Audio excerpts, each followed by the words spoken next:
All right, KMR, and welcome back to that brap. So check it out. We've been up to some brapping right here. We've been up to that rotary, long-awaited project. I think I've talked about it.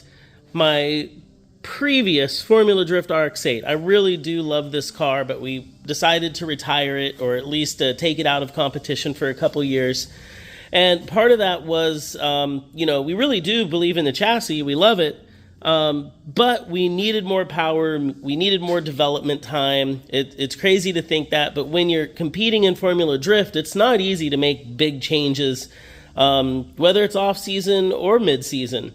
You're really just trying to keep things reliable and not go too far into something you're not familiar with. And this particular motor I've had for a while, and I've really wanted to push the limits. I've wanted to do some testing. With our cast iron blocks, we were reliable to 1,000 horsepower.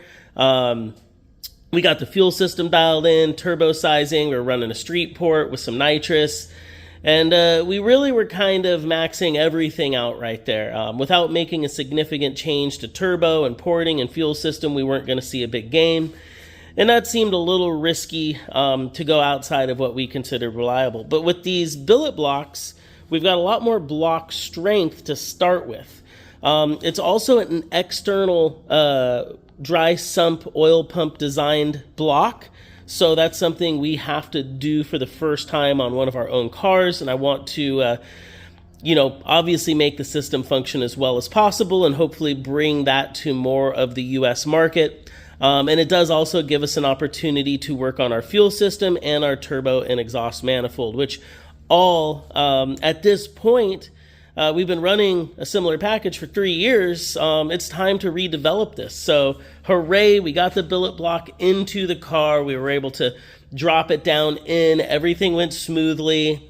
It's pretty easy how we mount the motor. So it was just a matter of lowering the block down in, lining up a couple of the holes on the dry sump plate, which we're currently using for mock-up, which will not be our final dry sump plate, but it works for right now, and it gets the motor into position, basically orienting us in the same exact location that our cast iron blocks were. So that's really nice.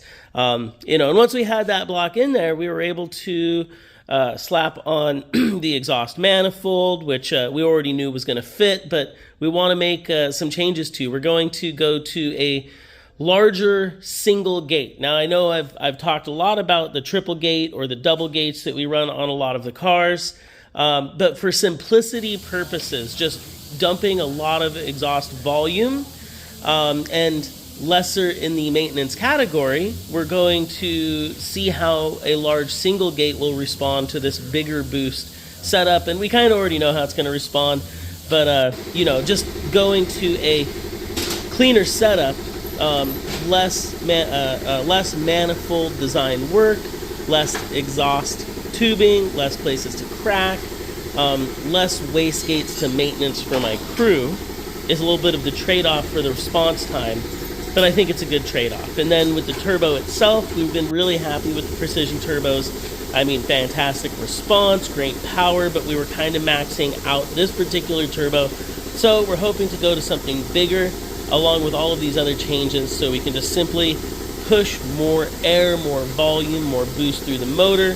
That's going to require more fuel, and hopefully that's going to deliver us more power. We want more power.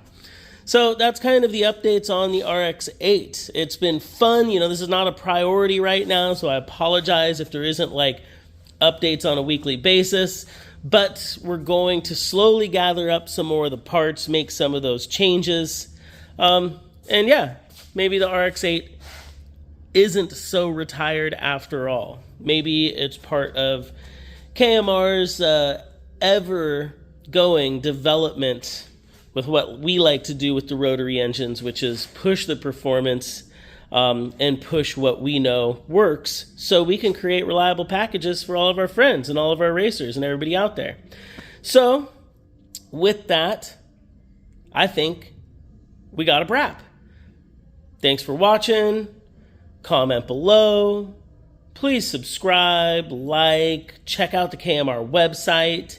We're working on some new t-shirts. We've got new decals. I haven't posted them yet, so in the coming weeks, watch for those merch drops. And I just really appreciate everybody's support of the channel. And I apologize that there is the logo in the lower corner of the screen. I've had some editing software issues, so I'm kind of working with this free software right now, and it's going pretty good. So if everything goes well, we'll be getting rid of that logo and maybe adopting some new software, or hopefully getting what I used to have working well again. All right.